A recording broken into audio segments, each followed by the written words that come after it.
Buenos días compañeros, profesora, profesor. Nuestro tema, el cual viene desarrollándose de los temas anteriores, es el metabolismo de proteínas.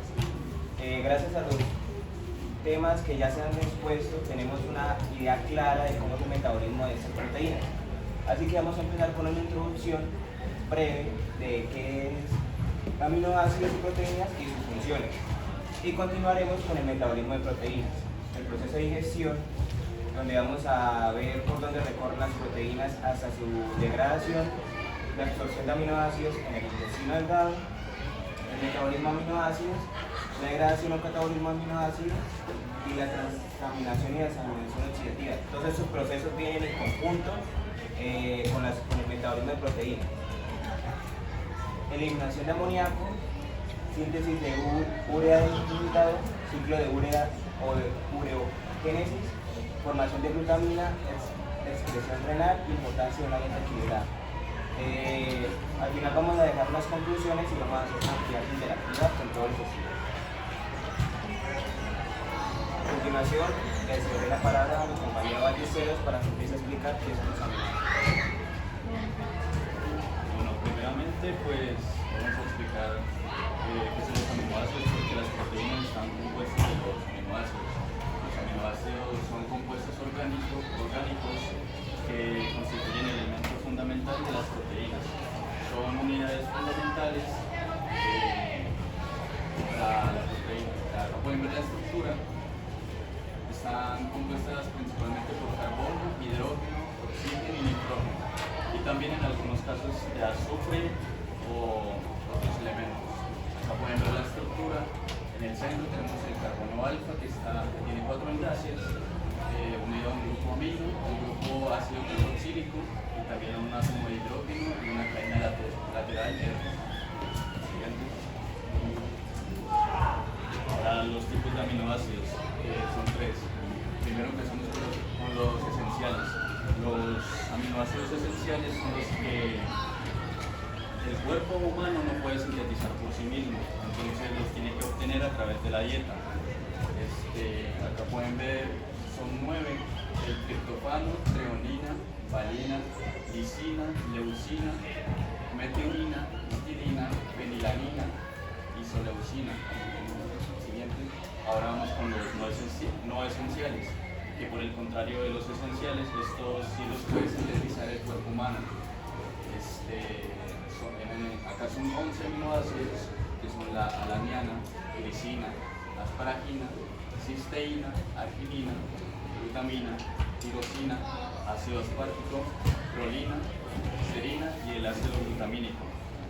Cabe aclarar que como tal no es que el cuerpo humano la sintetice de la nada, obviamente se necesitan otros compuestos orgánicos. Siguiente.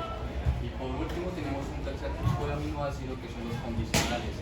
Este es un tipo de aminoácido especial que surge por diferentes factores como enfermedades, el estrés, etc. Al principio son aminoácidos no esenciales, pero como dije, por causas externas como enfermedades, estrés, se vuelven aminoácidos esenciales. Entonces, se tendrían que obtener a través de la dieta o vitaminas. Ahora mi compañero va a explicar las proteínas. Las proteínas son macromoléculas, principalmente por carbono, hidrógeno, oxígeno y en algunos casos con azúcar.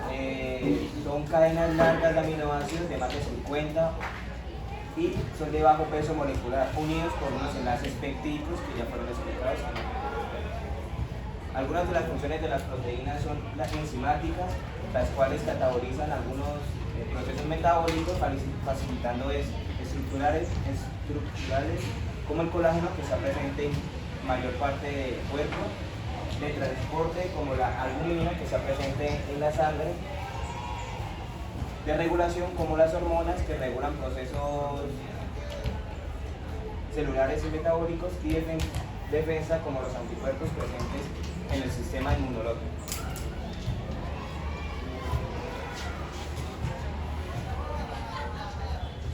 Ahorita Antes de empezar con el siguiente punto, que es el metabolismo de las proteínas, vamos a ver un pequeño video corto de qué son las enzimas.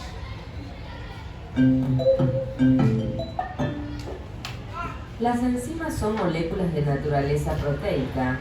Constituyen un grupo altamente especializado que tienen la capacidad de acelerar las reacciones químicas dentro de las células. Se las considera catalizadores biológicos. Para que una reacción química suceda en el organismo, deben superar una barrera de energía para iniciarse, denominada energía de activación. Esta es la energía mínima que se requiere para que se produzca la reacción química. La acción catalizadora de las enzimas ocurre porque éstas disminuyen la energía de activación. Veamos cómo trabajan las enzimas. La estructura de la enzima presenta una región especial llamada sitio activo, al que se une el sustrato. Está formado por un grupo pequeño de aminoácidos dispuestos de una manera particular y definida que determina una relación específica entre la enzima y el sustrato. Para que la enzima realice su función, debe unirse al sustrato y formar el complejo enzima-sustrato del que se obtiene un producto. Una vez finalizada la reacción, la enzima se recupera intacta para ser utilizada nuevamente.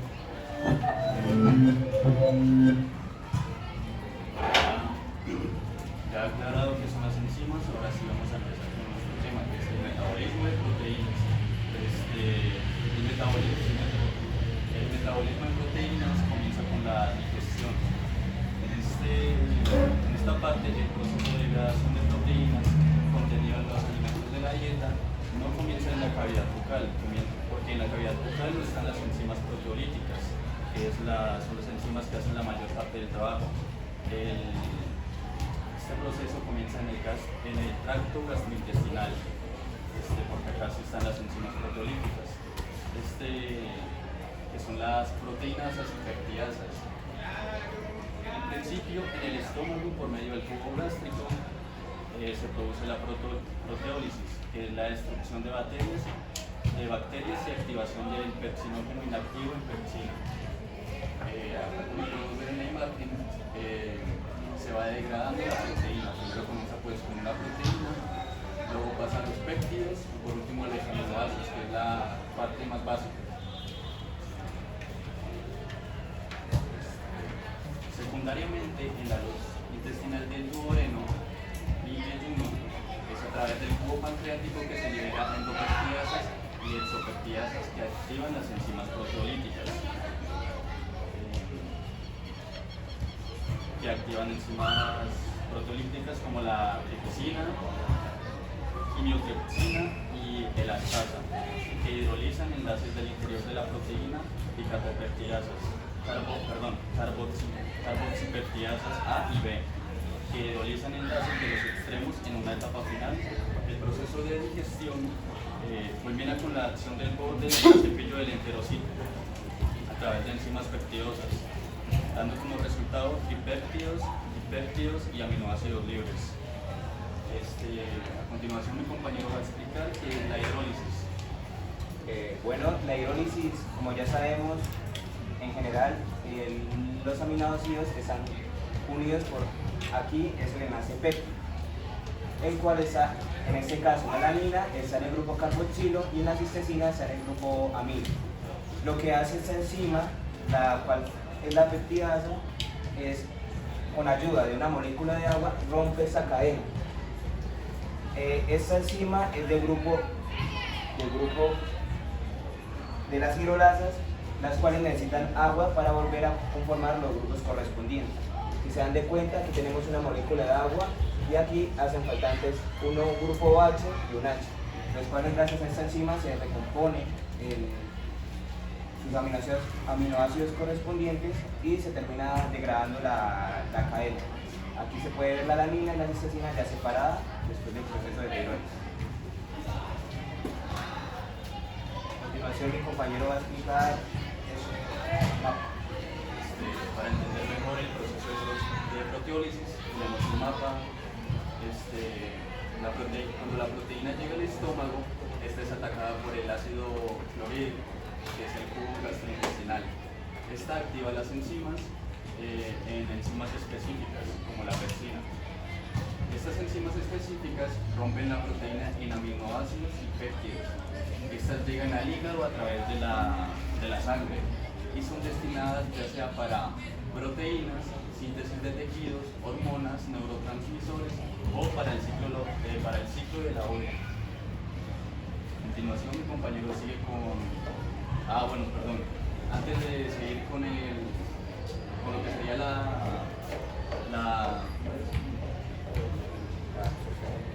antes de seguir con la absorción de aminoácidos, vamos a ver un video sobre qué es el enterocito. Buen día a todos. ¿Saben qué es el enterocito? Pues el día de hoy les daremos una breve explicación de lo que es el enterocito y su relación con la nutrición. El enterocito es una célula eucariota propia del sistema digestivo. Su misión principal es la absorción de diversos nutrimentos e introducirlos al torrente sanguíneo. Estas células son las encargadas de captar los nutrientes desde sales y agua hasta aminoácidos, glucosa y moléculas de mayor complejidad. Además de la absorción, los enterocitos tienen una importante función de barrera ante la entrada de patógenos y los microorganismos de la biota normal del intestino. Un ejemplo de patología relacionada con el enterocito es la enfermedad por inclusiones microvellositarias. Esta es una enfermedad que se caracteriza por una diarrea grave. Produce una falla intestinal grave, por lo que se debe administrar una alimentación parental. Se presenta en el periodo neonatal y su único tratamiento es un trasplante intestinal. Es importante que en el equipo médico del paciente exista un nutriólogo, debido a que con la alimentación parental el bebé recibe los nutrientes necesarios vía intravenosa. El nutriólogo será el encargado de llevar una constante vigilancia para evitar problemas de desnutrición debido a la falta de los nutrientes necesarios. Porque la alimentación parental provoque niveles anormales de azúcar, grasas o electrolitos en la sangre, por lo que la composición de esta debe tener cambios constantes.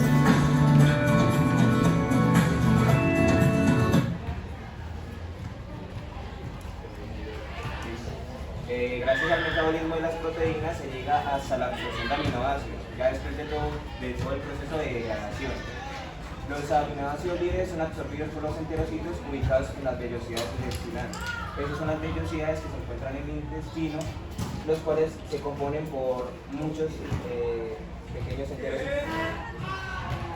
Ya absorbidos por el enterocito, son transportados de maneras diferentes, ya que los aminoácidos son transportados dependiendo de sus características específicas,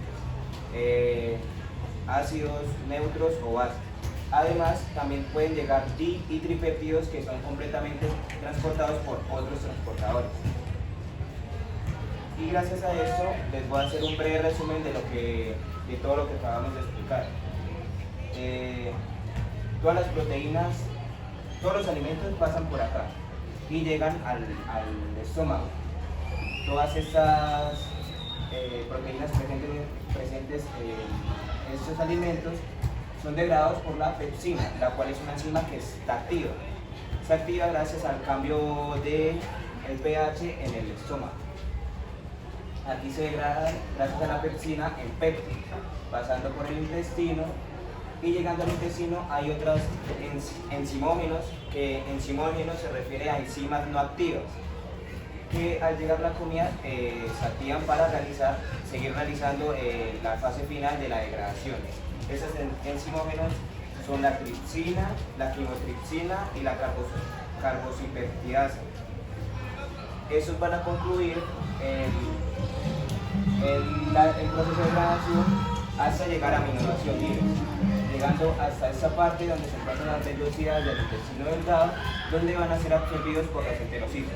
Cabe recalcar que en todo este proceso el 94% de todas las proteínas consumidas son usadas. Solo una pequeña parte son expulsadas por las heces fecales.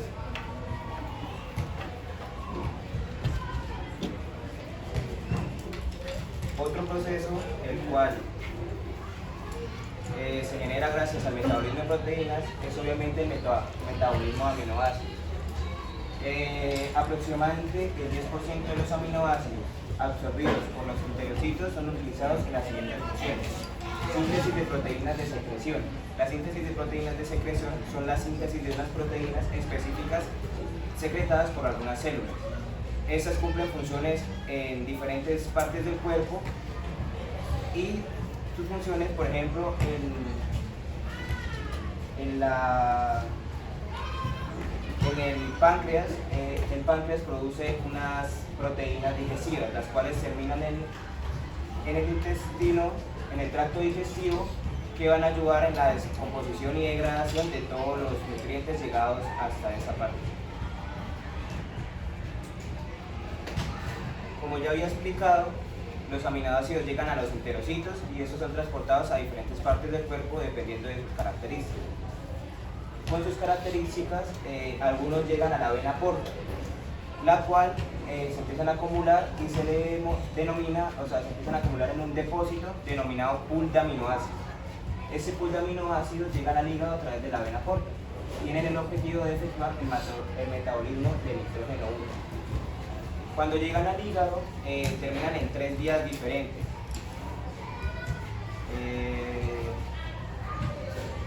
En la vena suprahepática, llegando a la sangre desoxigenada, los aminoácidos terminan en el catabolismo, que va a ser el proceso que a continuación voy a explicar, y algunos terminan en la sangre como albumina, ayudando en el transporte de nutrientes y muchos más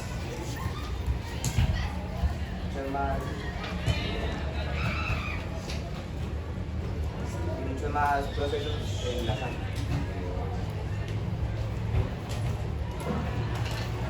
Ahora voy a poner un video del catabolismo y anabolismo y después será explicado nuevamente por El anabolismo es un conjunto de procesos metabólicos en los que se genera la síntesis de moléculas complejas a partir de moléculas simples.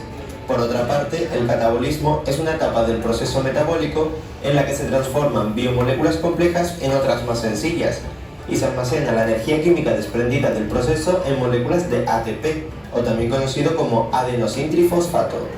Las principales diferencias entre anabolismo y catabolismo son que 1. El anabolismo es una reacción de síntesis, mientras que el catabolismo es una reacción degradativa. 2. Durante el catabolismo se libera energía, a diferencia del anabolismo que la consume. Y finalmente 3. El anabolismo es una reacción de reducción, mientras que el catabolismo es de oxidación.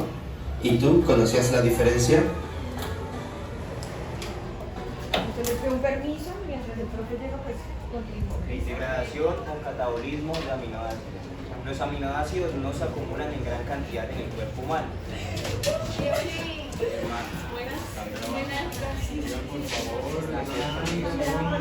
Este proceso es fundamental para mantener el equilibrio de aminoácidos en el organismo y para satisfacer las necesidades energéticas y metabólicas del cuerpo. Como les decía, en el cuerpo humano no se acumulan las proteínas, o sea, los aminoácidos. Entonces se debe hacer una fase de degradación, la cual constituye transaminación, desaminación oxidativa y una eliminación del amino. La transaminación. Como podemos ver, aquí tenemos un aminoácido, el cual es el glutamato. Ese es el grupo amino. Cuando está en conjunto con un acetoácido y por medio de un cofactor que es el fosfato de piridoxal, ese amino se pasa al acetoácido, terminando en acetobutarato. Si se dan de cuenta, el NH3 termina en el acetoácido y el enlace doble del oxígeno termina en el carbono central del glutamato. Este produce un aminoácido el cual tiene las mismas características que el acetoácido, ya que tiene el mismo radical, solo que se transfiere el grupo amino. Continuando con la desaminación oxidativa, es la reacción química caracterizada por la eliminación del grupo amino, de la liberación, disculpe. En esta la enzima glutamato deshidrogenasa realiza esa acción. Puede trabajar con el NADP y NADPI. NADPH más H. En este ejemplo tenemos al glutamato, el cual tiene su grupo amino y en presencia con agua. Y con el NADP, que se convierte en NADPH más H, se libera el ion amino, convirtiéndolo en un acetoácido, en este caso un acetoglutarato. Todo esto ocurre en la matriz mitocondrial.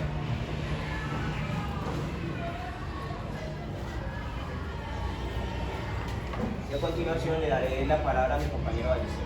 Bueno, seguimos con la eliminación de amoníaco. El amoníaco del organismo se obtiene de dos fuentes, por desaminación oxidativa de glutamato y por acción de bacterias de la flora intestinal. Y es considerado elemento tóxico. Disculpe, compañero, yo voy a ver un video, necesito escucharlo. Vuelvo a repetir. El amoníaco del organismo se obtiene de dos fuentes, por desaminación oxidativa de glutamato y por acción de bacterias de la flora intestinal, y es considerado elemento tóxico, donde su eliminación se da por 3 vías, que es la síntesis de urea en hígado, ciclo de la urea o ureogénesis y la secreción renal. A continuación voy a explicar cada uno. Primero, la síntesis de urea en el hígado. Eso sucede cuando los aminoácidos se descomponen en el hígado. El grupo amino es eliminado en un proceso llamado desaminación, que es lo que explicó mi compañero anteriormente, formando amoníaco y un alfa-cetoácido.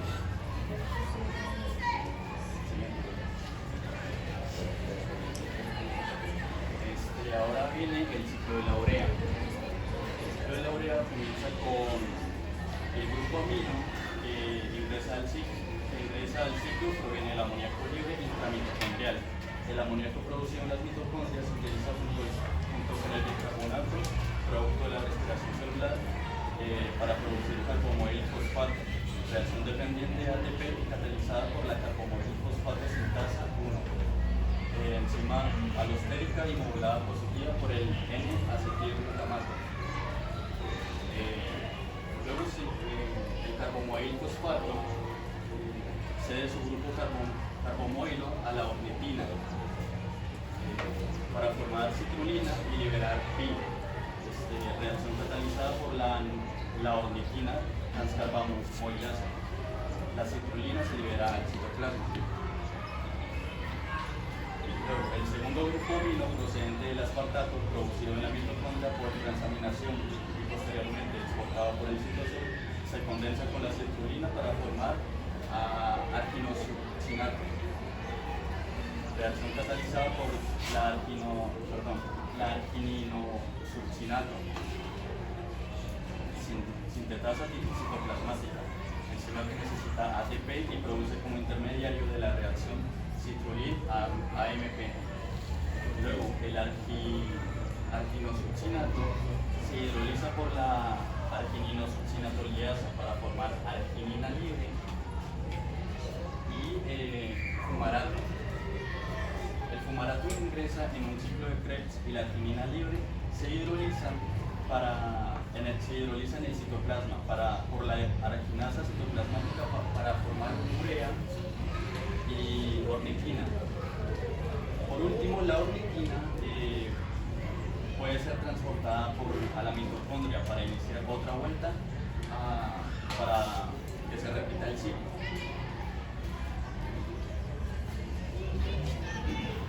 Por último, tenemos, antes de seguir con lo que sería la excreción renal, tenemos la formación de glutamina.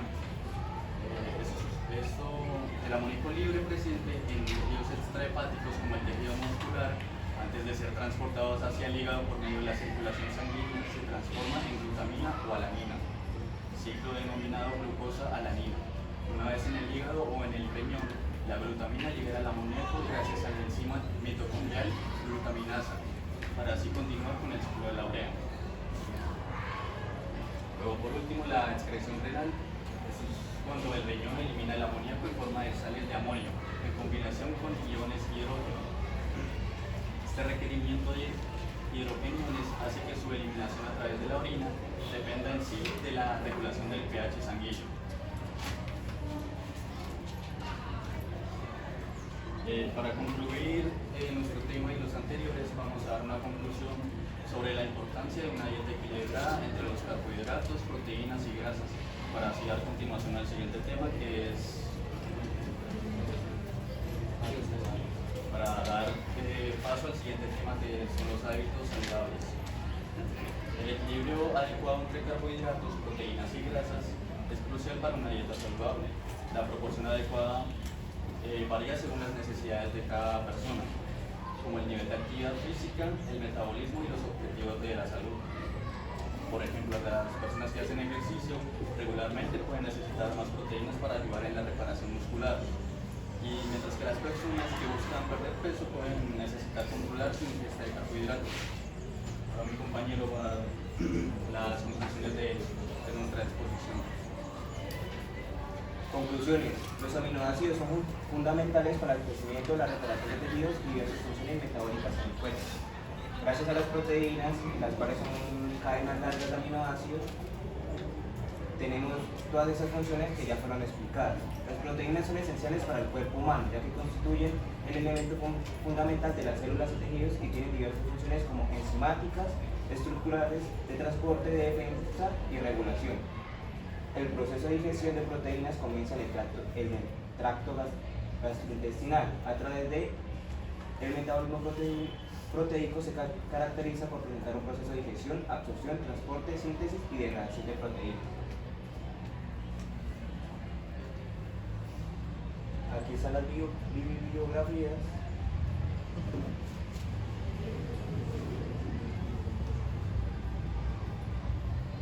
Y a continuación vamos a hacer una actividad participativa, la cual va a ser varias.